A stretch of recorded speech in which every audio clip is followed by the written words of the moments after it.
और उन कंपनी का शेयर होल्डर मार्केट क्रैश के दौरान सबसे ज़्यादा रोता है। तो अगर आप शेयर बाजार में रोना नहीं चाहते हो तो इस मिस्टेक को आपको गलती से भी नहीं करना है। यानी कि जो शेयर बाजार का स्मार्ट पीपल होता है ना, वो हमेशा हर काम को प्लानिंग से करता है और मुसीबत आने से पहले ही वो उसकी तैयारी कर लेता है।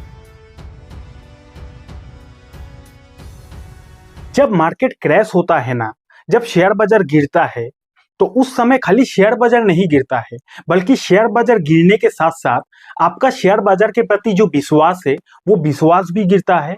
आपका शेयर बाजार के प्रति जो उम्मीद है वो उम्मीद भी गिरता है। और शेयर बाजार गिरने के साथ साथ आपका जो पोर्टफोलियो है स्टॉक मार्केट में वो भी गिरने लगता है। अब ऐसे गिरावट भरे माहौल में, बुरे समय में कुछ कुछ ऐसी गलती है जो गलतियां हमसे जाने या फिर अनजाने में हो जाती है, और जिन गलती की वजह से एक तरफ तो बुरा समय चल ही रहा होता है, एक तरफ तो मार्केट गिर ही रहा होता है, लेकिन कुछ कुछ ऐसी मिस्टेक्स है जिन मिस्टेक्स को करने की वजह से हमारा शेयर बाजार में और भी ज्यादा नुकसान होने लगता है। तो अगर आप नहीं चाहते कि शेयर बाजार की गिरावट में आपके साथ भी और भी ज्यादा बुरा होने लगे, तो इस वीडियो को आपको पूरा जरूर देखना चाहिए, क्योंकि इस वीडियो में हम लोग बात करेंगे 5 ऐसा भारी मिस्टेक के बारे में जो मिस्टेक ज्यादातर लोग मार्केट क्रैश के दौरान करता है। तो उन 5 मिस्टेक को आपको जरूर जानना चाहिए, उसके लिए आपको वीडियो को एंड तक देखना पड़ेगा। उससे पहले आपको डिस्क्लेमर दूंगा कि ये वीडियो एजुकेशनल पर्पस के लिए बनाया गया है। शेयर बाजार में इन्वेस्टिंग करना, ट्रेडिंग करना रिस्की होता है, आपका पैसा डूबने का डर होता है। इन्वेस्टिंग ट्रेडिंग करें, अपने रिस्क पर करें। इस वीडियो से बस आप नॉलेज ले सकते हो। चलिए करते हैं वीडियो की शुरुआत। सबसे पहला पॉइंट क्या है कि profit booking still pending stocks, यानी कि जब भी मार्केट क्रैश होता है ना, जब भी शेयर बाजार गिरता है, उस समय हमें वैसे स्टॉक्स को कभी भी नहीं चुनना चाहिए जिन स्टॉक्स में अभी भी प्रॉफिट बुकिंग जो है वो अच्छी तरीके से नहीं हुआ है, जिन स्टॉक्स ने काफी कम समय में अपने इन्वेस्टर्स के पैसे को काफी गुना कर तो दिया है, लेकिन उन स्टॉक्स में अभी भी प्रॉफिट बुकिंग नहीं हुई है, प्रॉफिट बुकिंग होना बाकी है। वैसे स्टॉक्स से हमें मार्केट क्रैश के दौरान पूरी तरीके से दूरी बनाकर रखना है, नहीं तो हमारा शेयर बाजार में बुरी तरह पैसा फंस सकता है। अगर आप नहीं समझे होंगे तो एक छोटा सा एग्जांपल से आपको दिखाता हूं कि मैं आखिर कहना क्या चाहता हूं। अब फॉर एग्जांपल ये कोई भी XYZ कंपनी का शेयर है, और ये जो शेयर है मोटा मोटी 2020 से लेकर 2026 तक, यानी 6 सालों में ये शेयर ने कितना % का रिटर्न दिया है। ओनली फॉर एजुकेशन पर्पस के लिए दिखा रहा हूं, एग्जाम्पल के लिए दिखा रहा हूं। 2020 से 2026 तक, यानी कि टोटल 6 सालों में इस कंपनी का शेयर ने कितना % का रिटर्न दिया है? 3600% का रिटर्न दिया है। 3600% का रिटर्न कितना साल में दिया है? 6 सालों में दिया है। यानी कि ये जो शेयर है ये अपने इन्वेस्टर का पैसा 6 सालों में मोटा मोटी 36 गुना कर दिया है। यहां तक आपने समझ लिया। अब इसका दूसरा सिनेरियो भी देख लेते हैं कि ये जो शेयर में काफी सारे लोगों ने, इन्वेस्टर ने पैसा इन्वेस्ट किया था, किस रीजन से किया होगा? कुछ ना कुछ तो रीजन होगा। तो हर किसी का एक ही रीजन होता है इन्वेस्टिंग करने का, वो रीजन होता है भैया शेयर से प्रॉफिट कमाना। इसी रीजन के वजह से हर कोई शेयर में इन्वेस्टिंग करता है। अब जरा कॉमन सेंस से सोचो कि जो जो इन्वेस्टर ने इस कंपनी के शेयर में इन्वेस्टिंग किया होगा और उन इन्वेस्टर का पैसा आज के डेट में जब इतना गुना हो गया होगा, तो वो लोग प्रॉफिट बुकिंग कब करेगा? यानी कि जिन लोगों का पैसा इतना गुना अब तक हो चुका है, तो वो लोग आखिर प्रॉफिट बुकिंग कब करेगा?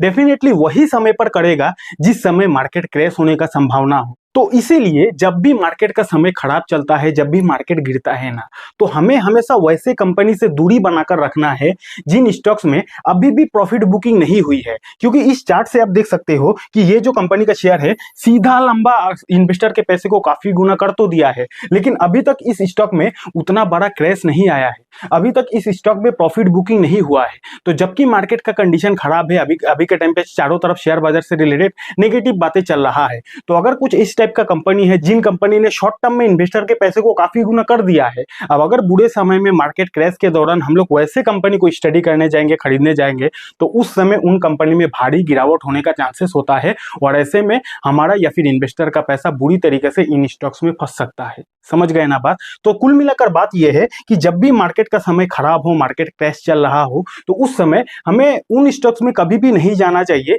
जिन स्टॉक्स में अभी भी प्रॉफिट बुकिंग नहीं हुई है। नेक्स्ट पॉइंट है रोस्ट वैल्यूएशन, यानी कि सबसे घटिया वैल्यूएशन वाला कंपनी से हमें दूरी बनाकर रखना चाहिए मार्केट क्रैश के दौरान। यानी कि देखो, जब शेयर मार्केट गिरता है, जब मार्केट क्रैश होता है ना, तो मार्केट क्रैश के दौरान हर कंपनी का शेयर तो गिरता ही है, लेकिन कुछ कुछ ऐसा कंपनी होती है जिन कंपनी में हद से ज्यादा गिरावट हो जाती है। यानी कि मान के चलते हैं मार्केट गिर रहा है। अब मार्केट अगर गिर रहा है तो उस समय हर कंपनी का शेयर गिरता है, कॉमन सेंस की बात है। लेकिन हर कंपनी का शेयर तो गिरता है, लेकिन कुछ कुछ ऐसा कंपनी भी होती है जिन कंपनी में कुछ हद से ज्यादा ही गिरावट हो जाती है, और वैसा ही कंपनी में हद से ज्यादा गिरावट होती है जिन कंपनी का रोस्ट वैल्यूएशन रहता है। यानी कि जिन कंपनी का वैल्यूएशन काफी महंगा होता है उन कंपनी का शेयर मार्केट क्रैश के दौरान सबसे ज्यादा गिरता है, और उन कंपनी का शेयर होल्डर मार्केट क्रैश के दौरान सबसे ज्यादा रोता है। तो अगर आप शेयर बाजार में रोना नहीं चाहते हो तो इस मिस्टेक को आपको गलती से भी नहीं करना है। और घटिया वैल्यूएशन वाला कंपनी को कैसे पहचाना जाता है मैंने आपको कई बार सिखाया है, एक बार फिर से आपको सिखा देता हूं। सबसे पहले आपको देखना है पीई रेशियो, यानी कि प्राइस टू अर्निंग रेशियो। अब पीई रेशियो कितना होना चाहिए, यानी कि एग्जैक्ट कितना होना चाहिए, ये तो बताना नेक्स्ट टू इम्पॉसिबल है। उसके लिए आपको काफी सारी डेटा को देखना पड़ता है, लेकिन फिर भी ऐसा माना जाता है कि जिन कंपनी का पीई रेशियो 20 से मोटा मोटी 50 के बीच में है तो उन कंपनी का पीई रेशियो मोटा मोटी अच्छा माना जाता है। 20 से 50 का पीई रेशियो मोटा मोटी मार्केट इसको अच्छा मानता है। लेकिन इस कंडीशन में अगर आप देखोगे तो इस कंपनी का जो भैया पीई रेशियो है 1464 का है। यानी कि ये कंपनी का मैंने नाम हाइड कर दिया है, आपको ओनली सिखा रहा हूं इसलिए चार्ट को लगाया है। इस कंपनी से हमें 1 रुपया कमाने के लिए 1400 रुपया दाव पे लगाना पड़ेगा। पीई रेशियो भैया 1464 का है। कितना हाई वैल्यूएशन है। खाली पीई रेशियो वैल्यूएशन के लिए नहीं देखा जाता है, आपको पता होगा। उसके बाद आपको देखना है पेग रेशियो। अब ऐसा माना जाता है कि पेग रेशियो 1 या फिर 2 होगा तो मोटा मोटी अच्छा माना जाता है, 1-2 से ज्यादा है तो काफी घटिया माना जाता है उस कंपनी का वैल्यूएशन। तो इस कंडीशन में अगर आप पेग रेशियो देखोगे भैया 1-2 तो छोड़ो, 46 का पेग रेशियो है, सबसे घटिया वैल्यूएशन है। पेग रेशियो देखने के बाद तीसरी चीज हमें क्या देखना पड़ता है, इंट्रिंसिक वैल्यू देखा जाता है। तो इस कंपनी का इंट्रिंसिक वैल्यू बता रहा है 24 का, लेकिन इस कंपनी का अगर करंट शेयर प्राइस देखोगे तो 285 का है। यानी कि इस कंपनी का current share price intrinsic value के हिसाब से 24 रुपया होना चाहिए था, लेकिन यहाँ पे करंट शेयर प्राइस कितना है, 285 रुपया।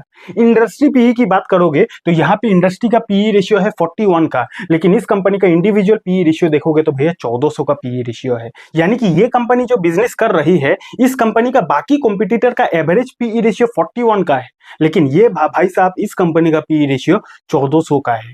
तो जिस भी एंगल से देखा जाए उसी एंगल से इस कंपनी का जो वैल्यूएशन है रोस्ट वैल्यूएशन है, घटिया वैल्यूएशन है। अब जबकि घटिया वैल्यूएशन है तो क्या होगा इस कंपनी का, अच्छा बुरा तो बाद में देखा जाएगा, लेकिन जब मार्केट गिरता है, जब बाजार का सेंटीमेंट खराब रहता है, जब हर कोई मार्केट में बेचो बेचो बोलता है ना, उस समय ऐसी कंपनी का शेयर होल्डर खून का आंसू रोता है। समझ गए ना बात। तो इसीलिए जब भी मार्केट क्रैश हो तो घटिया वैल्यूएशन वाले कंपनी से आपको दूरी बनाकर रखना है, क्योंकि मार्केट गिरेगा तो हर कंपनी का शेयर गिरेगा, लेकिन घटिया वैल्यूएशन वाला कंपनी का शेयर होल्डर बुरी तरीके से रोता है शेयर बाजार में। नेक्स्ट है हाई लेवरेज हाई मार्जिन, यानी कि मार्केट क्रैश के दौरान अगर आपको उतना शेयर बाजार का एक्सपीरियंस नहीं है ट्रेडिंग वगैरह करने का, तो उस समय आपको कभी भी हाई लेवरेज लेकर ट्रेडिंग वगैरह नहीं करना चाहिए। हाई लेवरेज का मतलब ये होता है कि होता है ना, शेयर बाजार में ऑप्शन रहता है कि 1 रुपया लगाकर आप 5 रुपया का ट्रेड ले सकते हो, 1 रुपया लगाकर आप 10 रुपया का ट्रेड ले सकते हो। अब ये जो 1 रुपया लगाकर आप 5 रुपया 10 रुपये का ट्रेड ले सकते हो, ये फैसिलिटी कौन देता है, आपको आपका ब्रोकर देता है। तो चलो अच्छी बात है, हमें हमारा ब्रोकर लेवरेज देता है, लेकिन इसका मतलब ये बिल्कुल भी नहीं है कि इसका गलत इस्तेमाल किया जाए, इसका हमें लालच के साथ इस्तेमाल करना है, ऐसा हमें बिल्कुल भी नहीं करना चाहिए। और उल्टा उस समय तो बिल्कुल भी इसका गलत इस्तेमाल नहीं करना चाहिए जब मार्केट का सिचुएशन खराब हो, ठीक है। तो इस बात को ध्यान रखिएगा, जब भी मार्केट का सेंटीमेंट खराब रहे उस समय हाई लेवरेज के साथ हमें काम नहीं करना चाहिए, क्योंकि हाई लेवरेज देखने में अच्छा लगता है कि 1 रुपया से हम लोग 5 रुपया का ट्रेड ले सकते हैं, तो प्रॉफिट होगा तो 5 गुना के हिसाब से होगा, लेकिन जब नुकसान होगा तो भैया नुकसान भी तो 5 गुना के हिसाब से होगा। तो मार्केट जब गिरता है तो सेंटीमेंट खराब रहता है, ऐसे में हमारा पैसा बुरी तरीके से फंस सकता है, तो इस मिस्टेक से हमें बचना है। दूसरा एक और ऑप्शन रहता है एमटीएफ का, मार्जिन ट्रेडिंग फैसिलिटी इसको बोला जाता है। एमटीएफ का मतलब ये होता है कि काफी सारा जो ब्रोकर है वो हमें उधार के रूप में ट्रेडिंग करने के लिए पैसा देता है, तो एमटीएफ से भी हमें बचना है। मैं ऐसा नहीं कहता कि एमटीएफ बुरा है अच्छा है, बुरा अच्छा अपने ऊपर डिपेंड करता है, लेकिन जब मार्केट गिरता है तो इन सारी चीजों से जितना हम दूर रहेंगे उतना हमारा फायदा है, उतना हमारा पैसा बच के रहेगा। नेक्स्ट है, हमें पैनिक सेलिंग से बचना है। यानी कि जब मार्केट गिरता है तो पैनिक के मारे काफी सारे लोग शेयर को बेच देता है। कई बार ऐसा देखा जाता है कि काफी सारे लोग काफी रिसर्च करके, काफी नॉलेज लगाकर अपने पोर्टफोलियो में अच्छे अच्छे कंपनी के शेयर को खरीद कर रख देता है। अब जबकि उस व्यक्ति ने अच्छे अच्छे कंपनी के शेयर को खरीद कर तो रख देता है, लेकिन जब मार्केट क्रैश होने लगता है, जब माहौल हर तरफ से नेगेटिव होता है, तो वो जो व्यक्ति है पैनिक के मारे, डर के मारे, टेंशन में आकर उसको लगता है कि भैया मेरा सारा पैसा डूब जाएगा शेयर बाजार में। तो इस पैनिक के मारे, टेंशन के मारे उसने जो अच्छे अच्छे कंपनी के शेयर को खरीद के रखा था उसको भी डर के मारे बेच देता है, पैनिक के मारे बेच देता है। अब ऐसे सिचुएशन पर आपको किसका बात याद रखना है? आपको वॉरेन बफेट का बात याद रखना है। उन्होंने हमें क्या सिखाया है? Be greedy when others are fearful and be fearful when others are greedy. ये हमें किसने सिखाया है? हमें वॉरेन बफेट सर जी ने सिखाया है। यानी कि हमें उस समय लालच दिखाना है शेयर बाजार में जब हर कोई शेयर बाजार में डरा हुआ हो, और हमें उस समय शेयर बाजार में डर जाना चाहिए जब हर कोई शेयर बाजार में लालच कर रहा हो।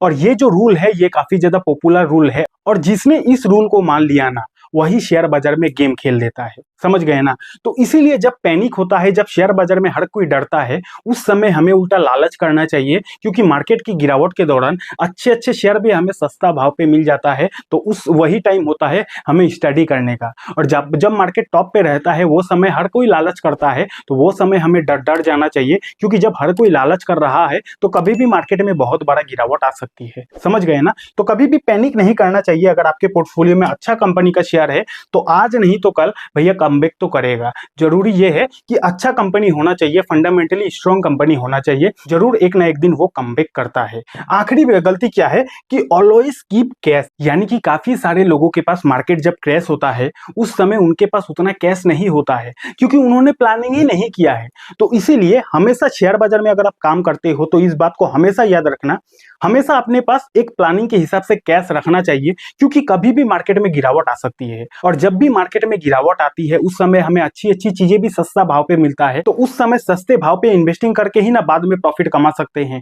तो इसीलिए हमेशा अपने पास कैश रखने की प्रयास करें। और यहाँ पे आप देख सकते हो कि स्मार्ट पीपल हमेशा प्लानिंग से चलता है, मुसीबत आने से पहले ही उसकी तैयारी कर लेता है। यानी कि जो शेयर बाजार का स्मार्ट पीपल होता है ना, वो हमेशा हर काम को प्लानिंग से करता है और मुसीबत आने से पहले ही वो उसकी तैयारी कर लेता है। यानी कि मुसीबत आया नहीं है, लेकिन आने से पहले ही वो अपनी तैयारी पहले से ही करके रखता है कि भैया जब मुसीबत आएगा तो मेरी ये जो तैयारी है वो मुसीबत के समय में काम देगा। स्मार्ट इन्वेस्टर हमेशा इस काम को करता है। आपको भी स्मार्ट इन्वेस्टर बनना है तो आपको भी भविष्य के बारे में सोचना चाहिए। भविष्य में क्या होने वाला है मार्केट में, उसकी तैयारी आपको पहले ही कर लेना है, पहला काम। दूसरा काम, आपको हमारे चैनल को सब्सक्राइब कर देना है, क्योंकि इसी तरीके का जो नॉलेज है आपको हमारे चैनल पर मिलता ही रहता है। फिर से आपको डिस्क्लेमर दूंगा, ये वीडियो एजुकेशनल पर्पस के लिए बनाया गया था। शेयर बाजार में इन्वेस्टिंग करना, ट्रेडिंग करना रिस्की होता है, आपका पैसा डूबने का डर होता है। इन्वेस्टिंग ट्रेडिंग करें, अपने रिस्क पर करें। अगर आप ये सीखना चाहते हो कि शेयर बाजार क्रैश होने के दौरान सस्ता सस्ता स्टॉक्स को कैसे खोजा जाता है, इसको सीखने के लिए आप यहाँ पे क्लिक करके इस वीडियो को देख सकते हो। और अगर आपके पास डीमैट अकाउंट नहीं है तो डीमैट अकाउंट का लिंक आपको डिस्क्रिप्शन पर मिल जाएगा। बहुत बहुत धन्यवाद।